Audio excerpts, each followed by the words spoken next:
Hello दोस्तों, तो कैसे हैं आप सब। Welcome to my channel success junction, एक कदम सफलता की ओर। और हम लेकर के आ गए आज आपके लिए स्पेशल पॉलिटी की क्लास। जी हाँ, ये क्लास है यूपीएससी स्पेशल। इसमें हमने यूपीएससी आईएएस 2020 का जो प्री एग्जाम हुआ है वहाँ के 10 प्रश्न उठाए हैं पॉलिटी के। और साथ ही साथ में यूपीएससी एनडीए यानी नेशनल डिफेंस एकेडमी का जो एग्जाम होता है यूपीएससी का, उसके 10 प्रश्न उठाए हैं। तो ये प्रश्न हो जाते हैं आपके लिए बहुत ही ज़्यादा महत्वपूर्ण।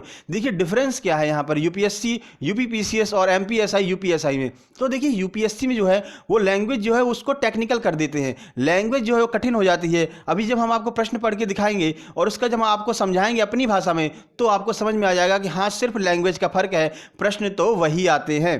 ठीक है, तो हम आपको सरल भाषा में समझाएंगे जो अपनी भाषा होती है उसमें, और यहाँ पर प्रश्न जो है वो टेक्निकल लैंग्वेज में दिया हुआ है। तो आइए बिना समय गवाए चलते हैं प्रश्न नंबर 1 की तरफ। यह है यूपीएससी आईएएस 2020 प्री एग्जाम के प्रश्न शुरू के 10 प्रश्न जो भी आपको मिलने वाले हैं।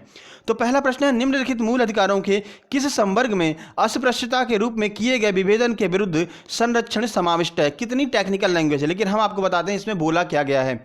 इसमें साफ साफ ये बोला गया है कि 12 से लेकर के 35 तक जो मूल अधिकार है उसमें जो अस्पृश्यता का अंत है वो किस संवर्ग में शामिल है। यानी संवर्ग कौन कौन सा, एक तो देखो समता का अधिकार होता है, ठीक है, शोषण के विरुद्ध अधिकार होता है, धर्म की स्वतंत्रता होता है।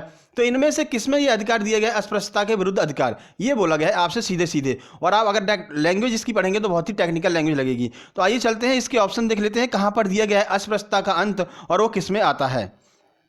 ये रहा आपके सामने 4 यहां पर आपको ऑप्शन दिए हुए हैं, शोषण के विरुद्ध अधिकार, स्वतंत्रता का अधिकार, संवैधानिक उपचारों का अधिकार या फिर समता का अधिकार। तो बताइए अस्पृश्यता का जो अंत आपको बताया गया है वो इनमें से किस अधिकार का पार्ट है। आइए देख लेते हैं इसका आंसर। तो जी हाँ, इसका आंसर डी यानी कि समता के अधिकार के अंतर्गत यहां पर अस्पृश्यता का अंत आता है। देखिए अस्पृश्यता का अंत आर्टिकल 17 में दिया हुआ है, ठीक है। और आर्टिकल 17 किस में आता है, समता के अधिकार के अंतर्गत आता है आर्टिकल 17। बस इतना सा पूछा गया था आपसे। लेकिन अगर आप लैंग्वेज पढ़ेंगे तो लैंग्वेज कितनी ही टेक्निकल लैंग्वेज यहां पर आपको दी गई है। तो ऐसी लैंग्वेज आपको देखने को मिलेगी, लेकिन हम आपको सरल भाषा में उसको कन्वर्ट करके आपको बताएंगे। तो चलते हैं अगले प्रश्न की ओर। यह आपके सामने प्रश्न नंबर 2। भारत में न्यायपालिका का कार्यपालिका से पृथक्करण किस में वैदेशित है। ठीक है, ऐसे शब्द आपको दिए गए वैदेशित है। तो देखिए इसमें ये बोला गया है कि भारत में जो है संविधान में न्यायपालिका और कार्यपालिका को जो है अलग किस में किया गया है। मतलब क्या संविधान की उद्देशिका द्वारा अलग किया गया है, क्या राज्य के नीति निर्देशक तत्वों द्वारा अलग किया गया है, क्या 7वीं अनुसूची में यहाँ पर अलगाव दिखाया गया है, या फिर परंपरागत व्यवहार द्वारा यहाँ पर अलगाव दिखाया गया है। ये थे इसके 4 ऑप्शन। आइए देख लेते हैं इसका आंसर क्या रहने वाला है। इसका आंसर है बी, यानी कि राज्य के नीति निर्देशक तत्वों में यह बताया गया है कि कार्यपालिका और न्यायपालिका को अलग किया गया है। हमने बड़े अच्छे से आपको पढ़ाया हुआ है ये कार्यपालिका और न्यायपालिका में अंतर, और बड़ी ही ट्रिक से हमने आपको बताया है। जब नीति निर्देशक तत्व हम आपको पढ़ा रहे थे, ठीक है। आइए देखते हैं इसका आंसर और पूरी संपूर्ण जानकारी इस प्रश्न से संबंधित। देखिए भारतीय संविधान के वर्णित नीति निर्देशक तत्वों के अंतर्गत अनुच्छेद 50 के अनुसार राज्य लोक सेवाओं में न्यायपालिका को कार्यपालिका से अलग करने का प्रयास करेगा। जब हमने आपको जो नीति निर्देशक तत्व पढ़ाए थे, जब हम आपको यूपीएसआई की तैयारी करा रहे थे, तब हमने आपको ये प्रश्न बड़े ही आराम से, बड़े ही स्पष्ट रूप से आपको समझाया था। वही प्रश्न यहाँ पर यूपीएससी में आया है, बस लैंग्वेज का यहाँ पर डिफरेंस होता है। यूपीएससी आईएएस के एग्जाम में, यूपीएसआई और यूपीपीसीएस के एग्जाम में बस लैंग्वेज का डिफरेंस यहां पर होता है। चलते हैं प्रश्न नंबर 3 की ओर। यह आ गया आपके सामने प्रश्न नंबर 3। परिभाषा से संवैधानिक सरकार का अर्थ है, यानी कि जो संवैधानिक सरकार की परिभाषा दी गई है वो परिभाषा क्या है, ये आपसे पूछा गया है। ऑप्शन ए है विधानमंडल द्वारा सरकार, ऑप्शन बी है लोकप्रिय सरकार, ऑप्शन सी है बहुदलीय सरकार, और ऑप्शन डी है सीमित सरकार। तो क्या होता है इसका आंसर, आइए देख लेते हैं। तो देखिए इसका आंसर हो जाएगा डी, यानी कि सीमित सरकार। एक संवैधानिक सरकार का अर्थ सीमित सरकार से है, क्योंकि संविधान द्वारा सरकार को सीमित अधिकार दिए गए हैं तथा सरकार संवैधानिक प्रावधानों के अनुसार ही कार्य कर सकती है, उससे इतर नहीं। देखिए प्रश्न पहले आपको हम समझा देते हैं।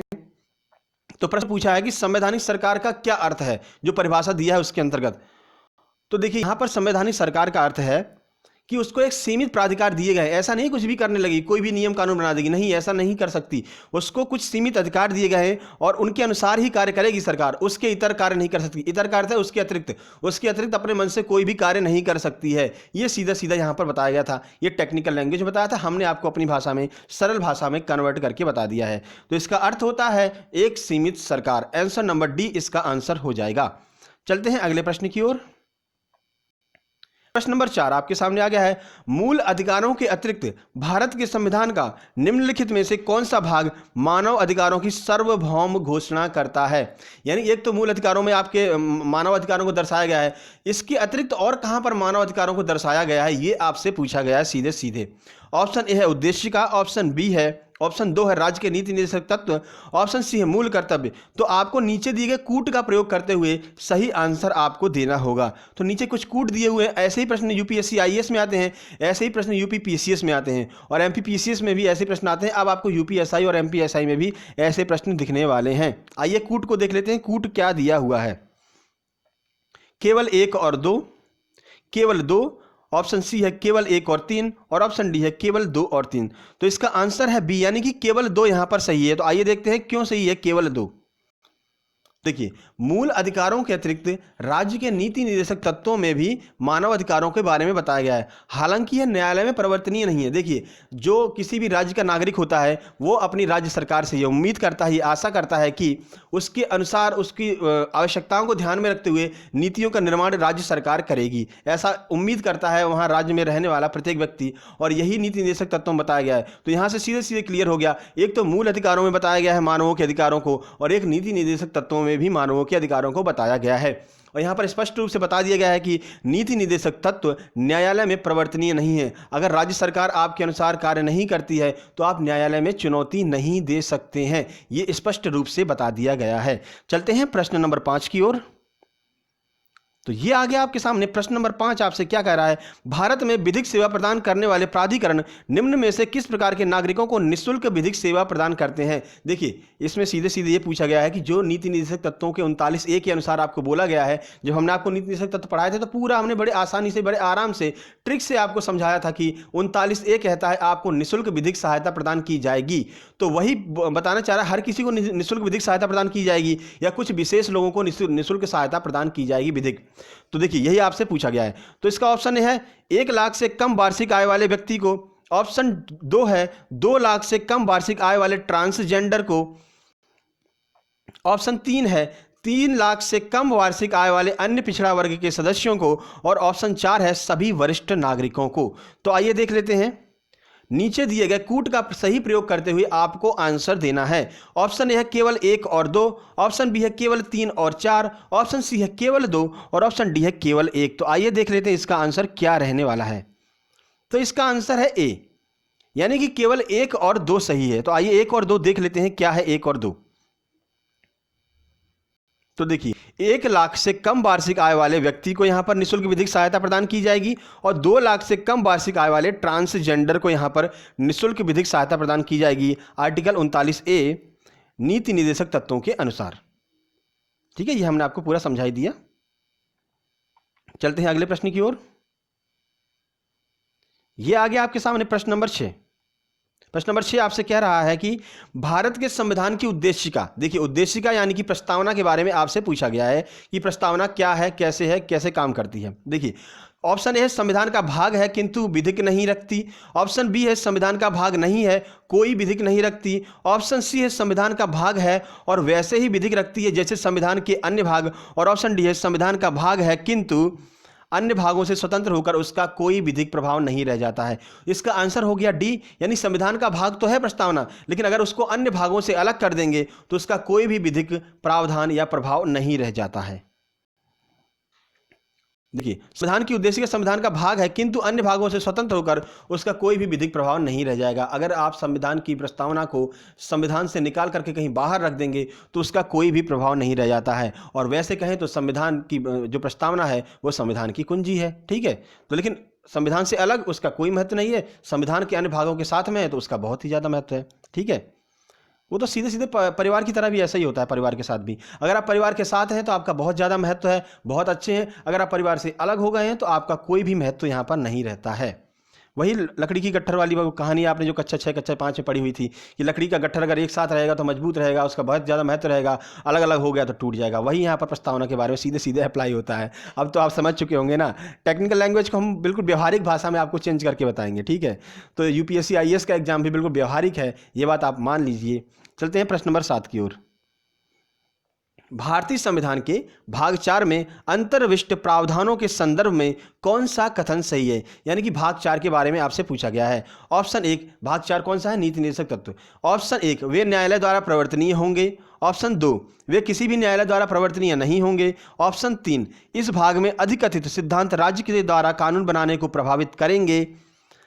नीचे दिए गए कूट का सही उत्तर का प्रयोग आपको करना है। कूट के प्रयोग से आपको सही उत्तर देना है। ऑप्शन ए है केवल 1, ऑप्शन बी है केवल 2, ऑप्शन सी है 1 और 3 और ऑप्शन नंबर डी है केवल 2 और 3। तो इसका आंसर हो गया केवल 2 और 3। ये हमने नीति निर्देशक तत्व तो बड़े आपको समझाते हुए पढ़ाया है, अगर आपको ध्यान हो तो। मैं बार बार कह रहा हूँ क्योंकि हमने बड़े अच्छे से पढ़ाया है आपको। तो प्रश्न कहीं बाहर नहीं जाने वाले हैं, प्रश्न अपने टेस्ट से ही आएंगे, ये बात आप मान करके रखिए। तो देखिए, राज्य के नीति निर्देशक तत्व देश के सामाजिक आर्थिक लोकतंत्र की व्याख्या करते हैं। पहली बात, नीति निर्देशक तत्वों के अंतर्गत उपबंध न्यायालय द्वारा प्रवर्तनीय नहीं है। यह हमने आपको बताया था कि नीति निर्देशक तत्वों को न्यायालय में आप चुनौती नहीं दे सकते हैं, स्पष्ट यहाँ पर लिखा हुआ था। जब अभी थोड़ी देर पहले आपको जो प्रश्न कराया उसमें भी हमने आपको बताया है, ठीक है। यानी कि न्यायालय द्वारा प्रवर्तनीय नहीं है, ठीक है। प्रश्न नंबर 8 की ओर चलते हैं। निम्नलिखित कथनों पर विचार कीजिए। ये कुछ कथन आपको दिए गए हैं, इन पर आपको विचार करना है और कूट के द्वारा आपको आंसर देना है। भारत का राष्ट्रपति ऐसे स्थान पर जिसे वह ठीक समझे संसद का सत्र आहूत कर सकता है। ऑप्शन नंबर बी है भारत का संविधान 1 वर्ष में संसद के 3 सत्रों का प्रावधान करता है, किंतु सभी सत्रों का चलाया जाना अनिवार्य नहीं है। तो 3 सत्र होते हैं, आपको पता ही है। ऑप्शन नंबर सी है 1 वर्ष में दिनों की कोई न्यूनतम संख्या निर्धारित नहीं है जब संसद का चलना अनिवार्य हो। ये 3 आपको दिए हैं और आपको सही आंसर बताना है। आइए आंसर की ओर देख लेते हैं। पूछा गया कौन सा सही है? केवल 1, ऑप्शन नंबर 2 है केवल 2, ऑप्शन सी है केवल 1 और 3 और ऑप्शन डी है केवल 2 और 3। तो इसका आंसर है सी, यानी कि केवल 1 और 3 सही है। तो आइए देख लेते हैं क्यों सही है 1 और 3। तो देखिए, अनुच्छेद 85(1) के अनुसार राष्ट्रपति समय समय पर संसद के प्रत्येक सदन को ऐसे स्थान पर जो वह ठीक समझे अधिवेशन के लिए आहूत करेगा। यानी अधिवेशन आहूत, यानी आहूत का अर्थ है बुलाना। तो अधिवेशन को बुलाता कौन है? राष्ट्रपति। किंतु एक सत्र की अंतिम बैठक और अगले सत्र की बैठक के बीच 6 माह से अधिक का अंतर नहीं होना चाहिए। यानी समय को भी यहाँ पर डिफाइन कर दिया है, 6 माह से अधिक का अंतर नहीं होना चाहिए एक बैठक और अगली बैठक के बीच में, ठीक है। उम्मीद करते हैं समझ में आ गया होगा। चलते हैं अगले प्रश्न की ओर। प्रश्न 9, भारतीय संविधान का कौन सा भाग कल्याणकारी राज्य के आदर्श की घोषणा करता है? ये तो हमने आपको बताया ही है, बहुत बार हमने आपको समझाया है। भाग 4 के बारे में यहाँ पर बात हो रही है। ऑप्शन है राज्य के नीति निर्देशक तत्व, ऑप्शन बी है मूल अधिकार, ऑप्शन सी है उद्देशिका और ऑप्शन डी है 7वीं अनुसूची। तो ये तो हमने आपको बहुत बार बताया है कि राज्य के नीति निर्देशक तत्व जो हैं वो यहाँ पर कल्याणकारी राज्य के बारे में बताते हैं। और बार बार आपको हम बता रहे हैं, ये बात ध्यान रखिए, नीति निर्देशक तत्वों को न्यायालय में चुनौती नहीं दे सकते हैं। ये प्रश्न बहुत बार आया है आपके लिए, मध्य प्रदेश आरक्षक के लिए, मध्य प्रदेश एसआई के लिए, यूपी एसआई के लिए बहुत ही ज़्यादा महत्वपूर्ण हो जाएगा, ठीक है। तो राज्य के नीति निर्देशक तत्वों को कल्याणकारी राज्य का आदर्श माना गया है। राज्य के प्रत्येक नागरिक को अपने राज्य की सरकार से कुछ उम्मीदें रहती हैं जिसको पूरा करना सरकार का कर्तव्य है, परंतु यह न्यायालय में प्रवर्तनीय नहीं है। चलते हैं अगली प्रश्न की ओर। तो ये आ गया आपके सामने प्रश्न नंबर 10, संसदीय व्यवस्था वाली सरकार वह होती है जिसमें, यानी कि यहाँ पर पूछा गया है कि संसदीय व्यवस्था वाली सरकार कौन सी होती है। ऑप्शन है संसद के सभी राजनीतिक दलों का सरकार में प्रतिनिधित्व हो। ऑप्शन बी है सरकार लोगों द्वारा निर्वाचित होती है और उनके द्वारा हटाई जा सकती है। ऑप्शन सी है सरकार संसद के प्रति उत्तरदायी होती है और उसके द्वारा हटाई जा सकती है। ऑप्शन डी है सरकार संसद के द्वारा चुनी तो जाती है किंतु निर्धारित समय अवधि पूर्ण होने के पूर्व तक हटाई नहीं जा सकती है। आइए देखते हैं इसका आंसर क्या होने वाला है। इसका आंसर है डी, यानी कि सरकार जो है संसद के प्रति उत्तरदायी होती है और उसके द्वारा ही हटाई जा सकती है।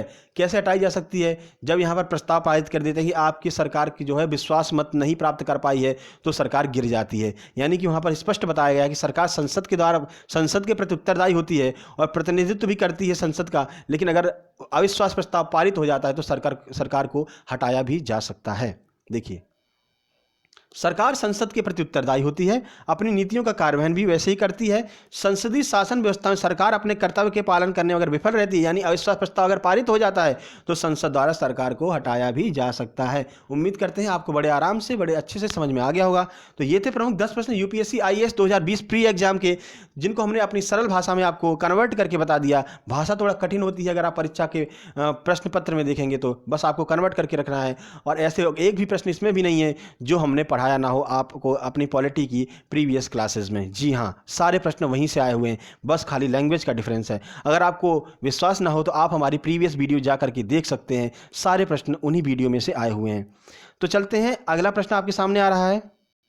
देखिए यहां से स्टार्ट हो रहा है, राष्ट्रीय रक्षा अकादमी एनडीए, जो कि 6/9/2020 का प्रश्न पत्र, यहां पर हल प्रश्न पत्र आपको हम दिखा रहे हैं। ये भी यूपीएससी एग्जाम कराती है, एनडीए राष्ट्रीय रक्षा अकादमी का, ठीक है। एनडीए का एग्जाम भी यूपीएससी ही कराती है। तो आज का जो क्लास है वो है यूपीएससी स्पेशल। प्रश्न नंबर 11 की ओर हम चलते हैं। प्रश्न नंबर 11 है, भारत के संविधान के अनुच्छेद 79 के अनुसार निम्नलिखित में से भारत की संसद की एक भाग के रूप में वर्णित किया गया, यानी आर्टिकल 79 में भारत की संसद को किस रूप में यहां पर वर्णित किया गया है, ये आपसे पूछा गया है, ठीक है। टेक्निकल लैंग्वेज है, आइए हम आपको बताते हैं इसका ऑप्शन। ऑप्शन ए है लोकसभा, ऑप्शन 2 है राज्यसभा, ऑप्शन 3 है भारत का राष्ट्रपति। यानी कि सीधे सीधे आपसे यह पूछा गया है कि जो संविधान 79 के अनुसार संसद किन किन से मिलकर के बनी है, ये सीधे सीधे पूछा गया है। और लैंग्वेज इस तरह की है कि आपको यहाँ पर घुमाया गया है लैंग्वेज में, लेकिन आपसे सिर्फ ये पूछा गया है कि भारतीय संसद में कौन कौन होते हैं, यानी भारतीय संसद का भाग कौन कौन होते हैं, किन से मिलकर के भारतीय संसद बनी हुई है। आइए देखते हैं इसका आंसर। तो कूट आपको दिए हैं केवल एक और दो, केवल 2 और 3, और 1 और 2 और 3 तीनों। इसका आंसर है डी, यानी कि जो भारतीय संसद होती है वो लोकसभा, राज्यसभा और भारत के राष्ट्रपति तीनों से मिलकर के बनी होती है। ये भी हमने आपको पढ़ाया था कि लोकसभा, राज्यसभा और भारत के राष्ट्रपति तीनों मिलकर के संसद का निर्माण करते हैं, ठीक है। जब हमने इनके आयु के बारे में बताया था कि किसकी आयु कितनी होती है, 25, 30 और 35। 25 लोकसभा की, 30 राज्यसभा की और 35 राष्ट्रपति बनने की उम्र होती है।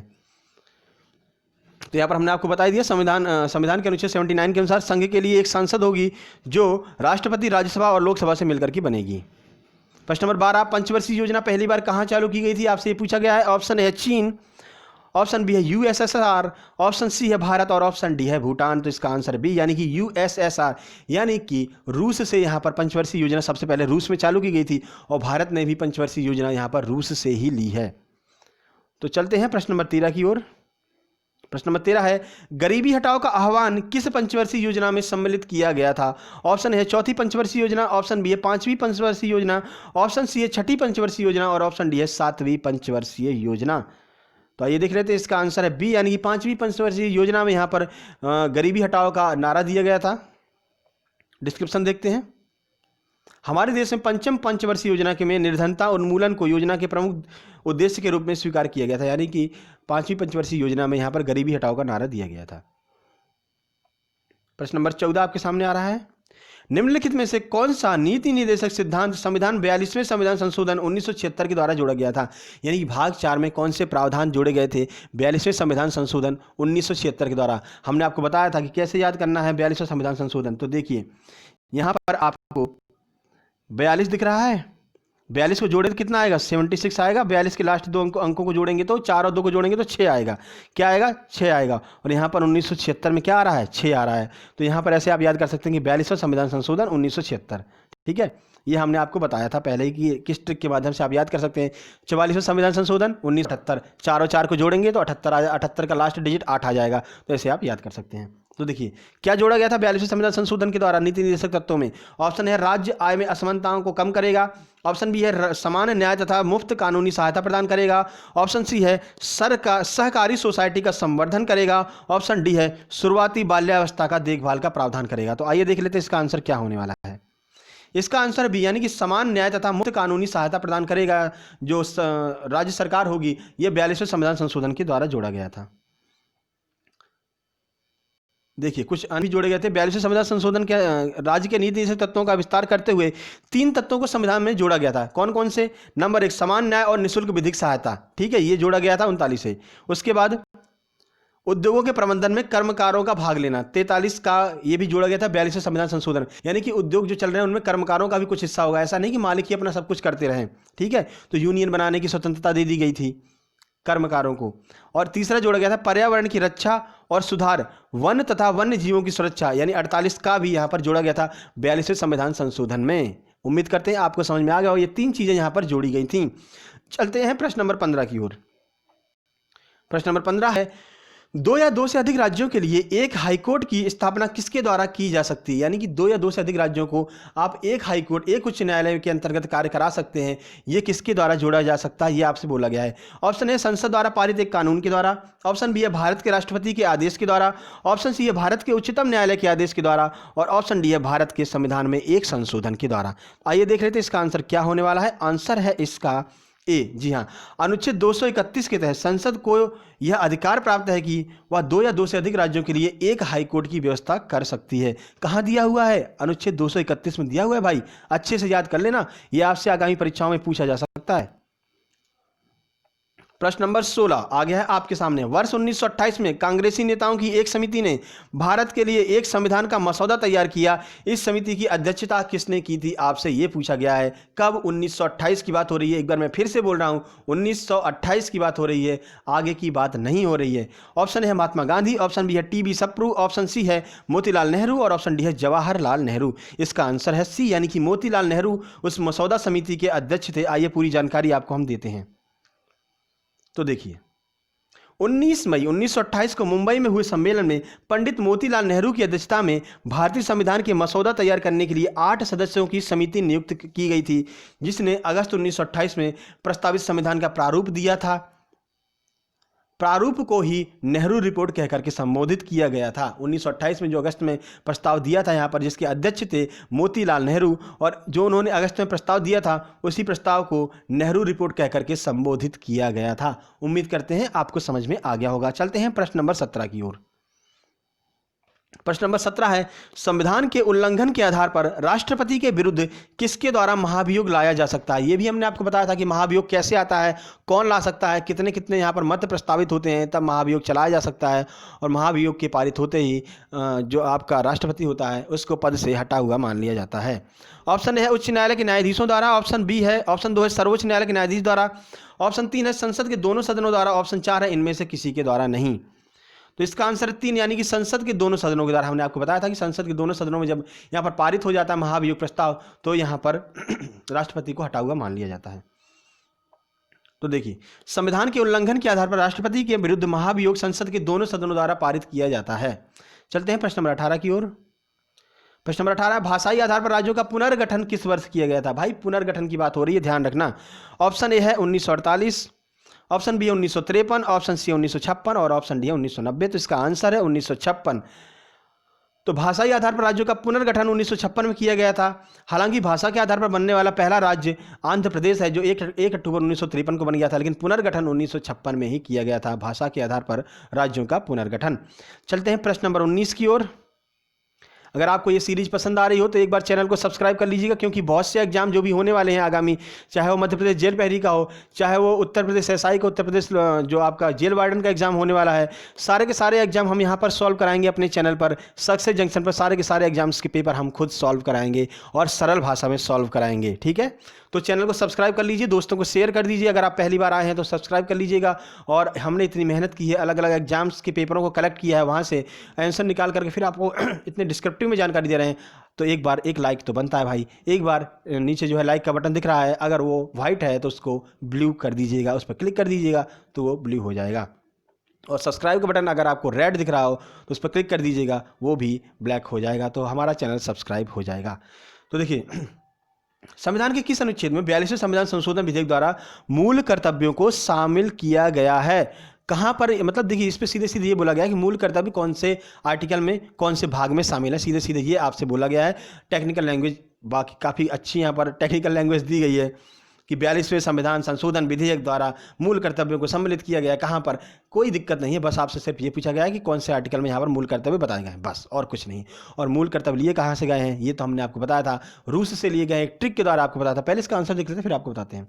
ऑप्शन है आर्टिकल 50, ऑप्शन बी है article 51A, option C article 49 और ऑप्शन डी है आर्टिकल 44। तो इसका आंसर बन जाता है, आपको सबको पता है, आर्टिकल 51A में मूल कर्तव्यों को बताया गया है।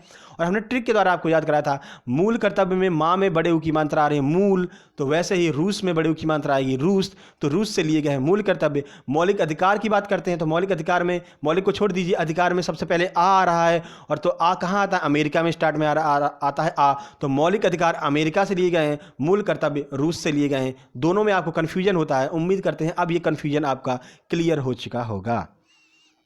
आइए देख लेते हैं डिस्क्रिप्टिव इसका। देखिए, भारतीय संविधान में मूल कर्तव्यों को आर्टिकल 51A में दर्शाया गया है। ठीक है, ये तो छोटी सी बात है, हमने आपको कराया है तो कोई दिक्कत ही नहीं होने वाली है।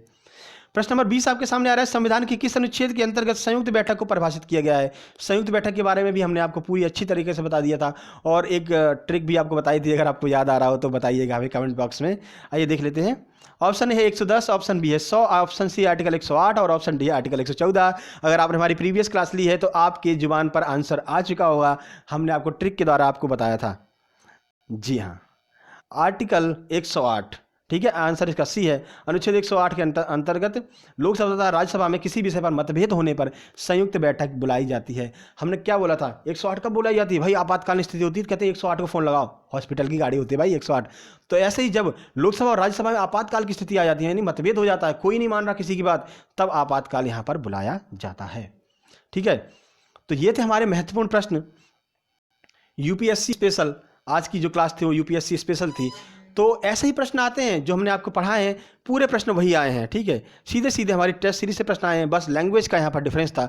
तो आईएएस का एग्जाम भी इतना कठिन नहीं है अगर आप पढ़ते हैं। ठीक है, तो वही बात हो जाती है कि अगर आप तैयारी कर रहे हैं, अगर आप ढंग से पढ़ रहे हैं तो कोई दिक्कत नहीं यहाँ पर होने वाली है। तो ये थी हमारी क्लास, आपको कैसी लगी कमेंट बॉक्स में ज़रूर बताइएगा। और अगर आप हमारे चैनल पर पहली बार आए हैं तो चैनल को सब्सक्राइब जरूर कर दीजिएगा, वीडियो को लाइक कर दीजिएगा, अपने दोस्तों को शेयर कर दीजिएगा कि जो भी एग्जाम्स अब होने वाले हैं उन सारे एग्जाम्स के पेपर यहाँ पर सॉल्व कराए जाएंगे। उम्मीद करते हैं क्लास आपको पसंद आई होगी। तो मिलते हैं अगली क्लास में, तब तक के लिए नमस्कार।